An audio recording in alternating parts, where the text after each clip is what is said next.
오늘 우리들에게 주시는 하나님의 말씀은 로마서 12장 9절에서 21절까지의 말씀입니다. 로마서 12장 9절부터 21절까지의 말씀, 제가 가지고 있는 성경으로는 신약 256페이지에 있습니다. 우리 말씀을 제가 한 절 그리고 여러분들이 한 절 교독하도록 하겠습니다. 사랑에는 거짓이 없나니 악을 미워하고 선에 속하라.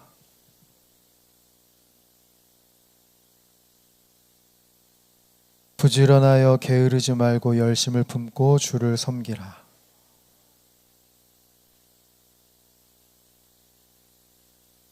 성도들의 쓸 것을 공급하며 손 대접하기를 힘쓰라. 즐거워하는 자들과 함께 즐거워하고 우는 자들과 함께 울라.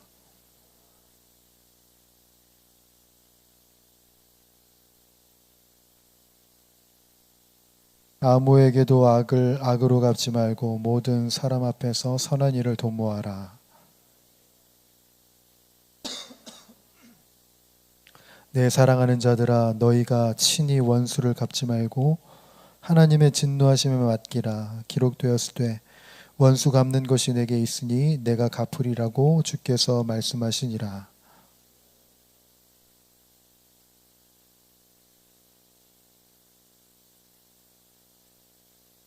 함께 읽겠습니다. 악에게 지지 말고 선으로 악을 이기라. 아멘.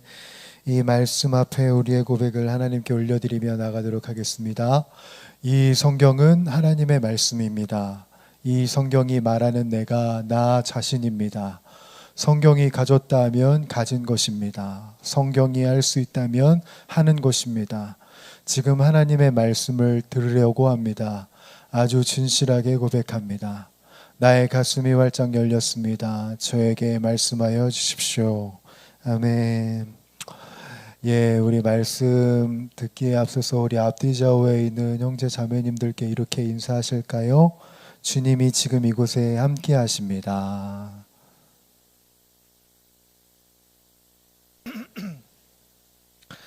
하나님께서 지금 우리들의 공동체 가운데 함께 하여 주시는 줄 믿습니다. 그 은혜와 그 임재를 갈망하면서 나온 우리 청년들 축복하고요. 오늘 주님의 마음이 우리 모두에게 가득할 수 있기를 주님의 이름으로 축복합니다. 제가 어른들도 그렇고 우리 청년들한테 제가 농사했다는 이야기를 굉장히 많이 하는데 저 농사 처음 지었을 때 이야기를 좀 하려고 합니다. 그 전에 교회에서 그 농사를 할 수밖에 없는 상황이 돼서 그 사역 자체가 농사가 있었어요. 그래서 이제 농사를 하게 됐는데 농사를 하려면은 이제 작물을 심어야 되잖아요. 그래서 묘목들이랑 이제 씨앗을 담임 목사님께 받았단 말이죠. 받았는데 이제 씨앗을 보니까 나는 농사가 이제 처음이다 보니까 이게 뭐가 뭔지 분간이 안 되는 거예요. 호박도 있었고 오이씨도 있었고 여러 가지 씨가 있었는데 나는 이게 뭐가 뭔지 모르겠는 거예요. 그런데 이제 못 모르고 이제 심었죠. 그냥 심으라고 하니까. 근데 제가 이제 아무리 이제 모르긴 뭘 몰라도 이 농작물이 이 씨앗이 구분이 되는 때가 있습니다. 어떤 때냐면 이 씨가 발화돼서 자라서 열매를 맺었을 때예요. 그때는 얘네들이 다르다는 게 이제 인지가 되죠. 왜냐면 눈으로 보이니까. 얘가 오이인지 호박인지 열매를 보면은 너무나도 확연하게 보이는 거예요. 제가 그래서 이 농사를 통해서 신앙을 배웠어요.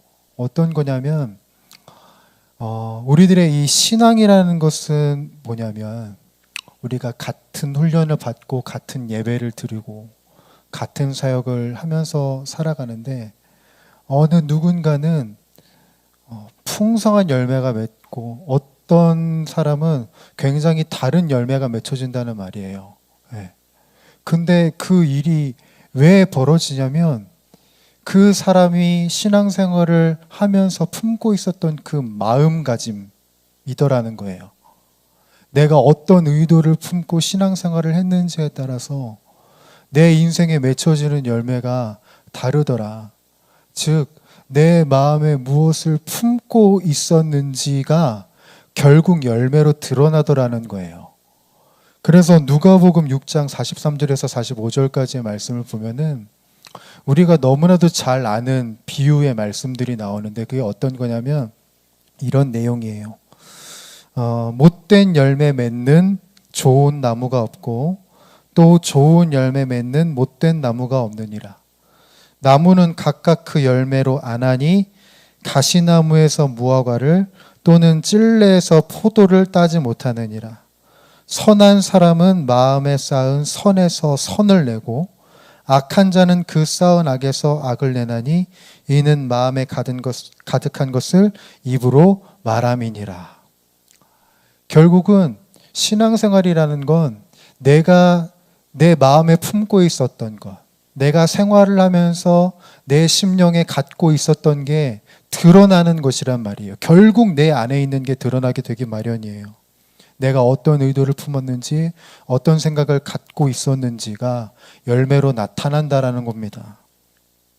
오늘 본문을 우리가 9절에서 21절까지 읽었는데요. 새 번역 성경으로 보게 되면 9절에서 21절까지의 소제목이 있어요. 아마 나눔지를 받으신 분들은 이제 다 이제 보시겠지만 어떻게 되어 있냐면 그리스도인의 생활 규범이라고 되어 있을 거예요. 신앙인으로서 어떤 생활을 해야 하는지를 다루고 있는 것이죠. 그래서 9절을 보게 되면 이 우리 그리스도인의 생활 규범에 대해서 처음으로 딱 여는 게 뭐냐면 사랑입니다, 여러분. 우리들에게 사랑을 이야기해요. 이 9절은 지금 개역개정에서는 한 문장으로 되어 있는데 원어적으로 보게 되면 두 문장이에요. 그래서 어떻게 시작을 하고 있는 거냐면 사랑에는 거짓이 없어야 합니다로 시작을 하고 있단 말이에요. 여기서 말하는 그 거짓은 위선과 가식을 의미합니다. 그러니까 사도 바울이 우리들에게 권면하는 것은 우리들의 사랑이 위선과 가식이 되지 않도록 우리들의 태도와 우리들의 마음을 잘 다듬어야 된다라고 이야기를 하고 있어요. 왜냐하면 결국 내 안에 있는 것이 사랑의 표현으로 드러나기 때문에 그렇죠. 제 딸 이야기를 좀 하면 제 딸이 지금도 그렇지만 어렸을 때는 낯가림이 굉장히 심했어요. 네, 낯가림이 너무 심해가지고 누군가 이제 주변에 이제 인사를 하면은 막 무서워가지고 내 뒤에 숨거나 심하면은 막 울기도 하고 막 그랬어요. 그런데 내 딸이 어느 누군가에게는 막 웃음을 짓고 다가가는 거예요. 그 사람이 어떤 사람일까요?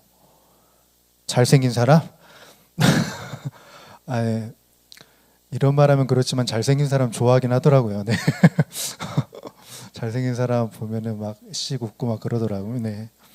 근데 제 딸이 마음을 열고 다가가는 사람은 나를 사랑해 줄 수 있는 사람을 아주 기가 막히게 캐치를 하더라고요. 이 사람이 나한테 어떻게 인사하는지, 이 사람이 나에게 어떻게 대하는지를 그 어린 애도 알아요. 왜냐하면 느껴지니까. 네. 여러분, 사랑이라는 이 표현은 결국은 내 안에 뭐가 있었는지가 드러납니다. 진짜였는지 아니면 가식이었는지가 드러나죠. 여러분, 남녀 간의 사랑이나 아니면 우정도 마찬가지잖아요. 이 사람이 나를 진짜로 사랑했는지 사랑하지 않았는지가 판별이 된단 말입니다. 어떤 때요? 내가 위기에 있을 때 아니면 나의 결정적인 순간에 그 사랑이 진짜인지 아닌지가 드러난단 말이에요. 그게 열매로 나타난다는 거예요. 사람 안에 있는 건 결국 감출 수가 없어요. 진짜 이게 사랑이라면 끝까지 사랑인 것이고 내 안에 위선과 가식이 있었다면 그게 어떤 형태로든지 드러나게 마련이에요. 네. 또 볼까요? 여러분 9절의 다음 문장은 뭐냐면 악을 미워하고 선에 속하라는 거예요. 여러분 악과 선은 공존할 수가 없습니다. 선을 행함에 있어서 악함이 들어갈 수가 없어요. 결국 내 안에 선함이 있었느냐 악함이 있었느냐, 이것이 내 행동이 선이 되게 하고 악이 되게 합니다. 형제와 자매를 대함에 있어서도 어떤가요? 내 형제와 자매를 우애하고 존경함에 있어서 사랑이 없다면 그것은 가식에 불과한 것이죠. 아무리 좋은 얘기하고 뭐 좋은 권면해도 그 안에 내가 너보다 낫다 뭐 이런 식의 마음가짐이 있다면 그거는 위선이고 가식인 거죠. 예. 그래서 여러분 우리 오늘 읽은 이 본문의 규범들을 보게 되면은 사실 사도 바울이 실질적으로 우리들의 행동을 강조하는 것도 맞지만 유심히 더 살펴보면 이 실천을 하는 나의 내면에 뭐가 있는지를 집중하게 해요. 지금 이 행동을 함에 있어서 나는 어떤 의도를 갖고 이런 행동을 해야 되는가? 나는 어떠한 마음을 가지고 지금 이 실천을 해야 되는가? 그거를 주목하게 한다라는 것이죠. 자, 그러면 하나 질문을 해보죠. 여러분, 우리가 거짓 없이 사랑하는 것, 그리고 선을 붙잡는 것, 이거 내 스스로 가능할까요? 내 힘으로 가능합니까? 예, 몇몇 청년들은 고개를 절레절레 하는데 다른 청년들은 다 할 수 있다 이거죠. 우리가 지금까지 살아오면서 다 경험했듯이 내 스스로 사랑을 만들어내는 건 한계가 있고 내 스스로 선을 만들어내는 것도 한계가 있습니다. 뭐 물론 성품적으로 이 사랑을 만들어내는 사람도 있고 마음에 선을 쌓아가는 사람도 있기는 한데 그게 어떤 한계에 딱 부딪히게 되면은 그 모든 작동이 싹 멈춰지게 되는 것을 우리 모두는 다 경험을 하죠. 저를 예로 들 것 같으면 저는 찬양팀 사역을 꽤 이제 오래 했죠. 자, 여러분 찬양팀 사역에서 중요한 게 뭘 것 같으세요? 유진자매, 찬양팀 사역에 중요한 게 뭐예요?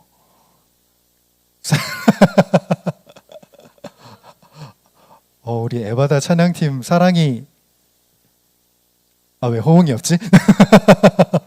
네, 맞아요. 그 찬양팀에 있어서 뭐 물론 노래 잘하고 연주 잘하고 음악적 소양 있는 것도 너무 중요한데 중요한 거는 사랑이거든요. 그 안에 사랑이 있는 게 되게 중요한데 그렇기 때문에 때로는 내가 참고 내가 견디고 내가 돌파해야 될 것들이 있어요. 그게 뭐냐면 피드백이에요. 찬양팀을 하게 되면 여러분 우리 찬양팀 솔직히 해봅시다. 나 실수할 때 있어요 없어요? 있죠. 그리고 그 실수한 것 때문에 유진자매한테 혼난 적 있어요 없어요?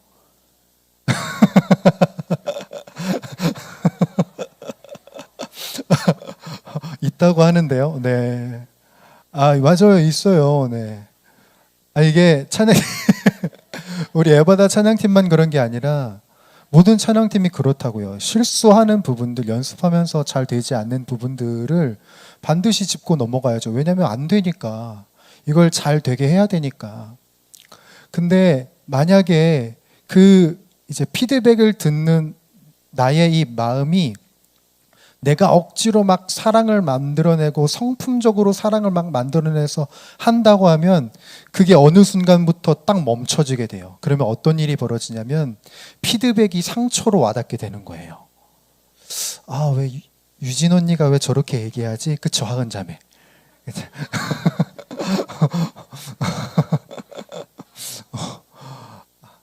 네, 뭐 그런 게 있는 거죠. 네. 아니면은 왜 유진 자매는 이렇게 콘티를 짰지? 막 이렇게 이런 마음이 들거나 상처받지 마라. 이거 완전 얘니까.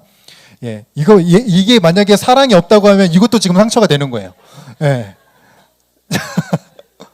그러니까 우리가 성품적으로 사랑을 만들어낸다고 한다면 모든 것이 다 상처가 되고 어떤 상황이 될 때, 그런 때가 있잖아요. 내가 컨디션이 너무 안 좋아서 되지 않는 때, 이때 내가 성품적으로 사랑을 만들어낸 사람은 변함없이 그때 꼬꾸라져요. 그래서 우리가 사역을 하면서 제가 찬양팀만 예를 들었지만 이 모든 사역이 마찬가지고 모든 삶이 마찬가지예요. 내가 이 일을 함에 있어서 성품으로만 감당하느냐, 이 일을 함에 있어서 그냥 나의 성격과 기질로만 지금 이 일을 해내려고 하는가, 아니면 내 마음에 뭔가 다른 것을 품고 지금 하고 있느냐가, 이게 또 다르단 말이죠. 열매가 굉장히 달라져요. 내 마음의 성격과 성품으로만 이거를 내 마음에 담아두고 있냐, 아니면 내 안에 또 다른 무언가를 내 속에 담아두고 있냐. 우리의 신앙의 기복이 생기는 것도 바로 이런 것 때문입니다. 내 안에 성품과 성격으로만 이 일을 감당하려고 하고 신앙생활을 해 나가려고 하는 거예요. 근데 그렇게 하면 당연히 신앙의 기복이 생기게 되죠. 그래서 제가 주목한 말씀은요, 11절이에요, 여러분. 11절. 오늘 본문의 11절을 함께 읽어볼까요? 시작. 부지런하여 게으르지 말고 열심을 품고 주를 섬기라. 고 돼 있습니다. 근데 제가 참 안타깝게도 우리 개역개정에서는 굉장히 중요한 표현이 삭제가 돼 있어요. 새번역에는 이게 포함되어 있는데요. 여러분 새번역 성경을 보시게 되면 뭐가 삭제되었는지 보이실 거예요. 자, 뭐가 삭제되어 있나요? 성령으로 뜨거워진 마음을 가지고 해요. 헬라어 원어에도 이 성령으로 뜨거워진 마음이라는 게 기록이 되어 있는데 우리 개역개정에서는 빠져 있어요. 안타깝게도. 왜인지는 모르겠는데. 여러분 중요한 건 뭐냐면 우리들의 마음에 무엇을 담고 인생을 살고 사역을 하고 실천을 해나가야 하냐. 성품과 성격이 아니라 내 안에 성령님께서 나를 통제하시고 나로 하여금 충만케 하시고 나로 하여금 일하게 하셔야 돼요. 그때 비로소 나의 실천은, 나의 신앙은 비로소 아름다운 열매를 맺을 수 있다라는 것입니다. 성격으로만 일을 하는 게 아니라, 성품으로만 일을 하는 것이 아니라 성령으로 일을 하는 것. 성령의 은혜 안에서 우리가 충만함을 입고 사역을 하는 것, 이야기를 하는 것, 사람을 사랑하는 것. 비로소 그때 참된 사랑이 되고 참된 기쁨을 누릴 수가 있어요. 왜 그러냐면 성령님의 여러 가지 사역이 있는데 저는 오늘 한 구절만 좀 가지고 왔어요. 고린도전서 2장 10절인데요. 보여주시지요? 고린도전서 2장 10절에는 이렇게 기록이 되어 있습니다. 함께 읽어보죠. 하나님께서는 성령을 통하여 이런 일들을 우리에게 계시해 주셨습니다. 성령은 모든 것을 살피시니 곧 하나님의 깊은 경륜까지도 살피십니다. 아멘. 우리가 왜 성령으로 충만해야 하고 왜 성령으로 가득해야 하냐면요, 성령 하나님께서 우리들로 하여금 하나님의 경륜을 깨닫게 하시기 때문에 그렇습니다. 내가 이 상황 가운데 왜 처해졌지? 내가 이 공동체를 왜 만났지? 내가 이 사람을 왜 만나게 됐지? 이 모든 것을 내 성품과 성격으로만 감당하지 않고 하나님께서 이 사람을 통해서, 이 사건을 통해서, 이 공동체를 통해서 나에게 어떤 경륜을 계시하시는가를 우리들은 성령으로만 알 수 있어요. 그래서 우리들이 정말 이 사역을 하는 것도 마찬가지고 어떤 사업을 하는 것도 마찬가지고 어떤 삶을 살아감에 있어서 정말 중요한 것은 무엇이냐? 주님, 내 마음에 성령으로 충만케 하여 주옵소서라고 기도하는 것이 너무나도 필요해요. 왜냐하면 내 성격과 성품으로는 하나님의 경륜이 이해가 되지 않기 때문에 그래요. 오직 성령으로 우리가 충만할 때 하나님의 경륜을 우리들이 살필 수 있다. 그래서 우리들의 마음에 품어야 할 것은 내 인격적 수양이나 아니면 성품적 수양, 네, 물론 그것도 중요하지만 더 중요한 것은 무엇이냐면 성령님께서 내 마음의 중심이 되어 주시는 것이에요. 그것을 우리들은 기도해야 하고 그것을 갈망해야 한다는 것이죠. 여러분, 우리가 다른 것 기도할 것 없습니다. 예.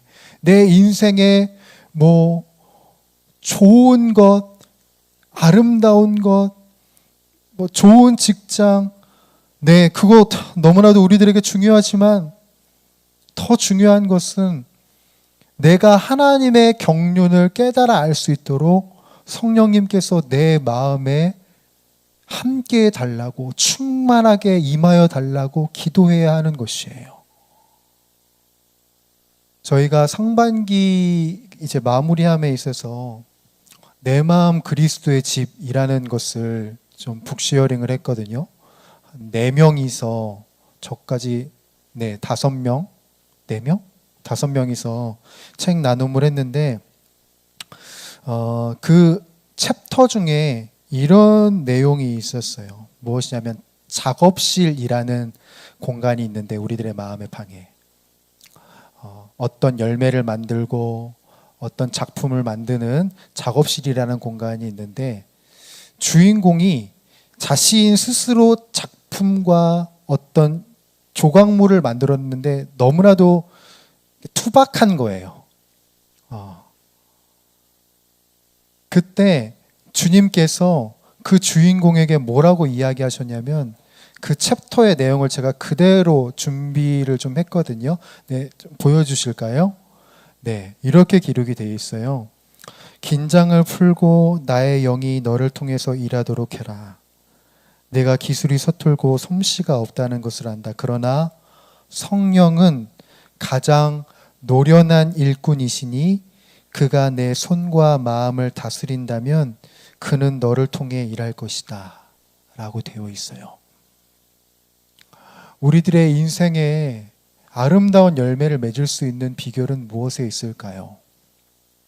우리들의 인생에 풍성한 열매를 맺을 수 있는 비결은 어디에 있을까요? 좋은 직장, 좋은 성적,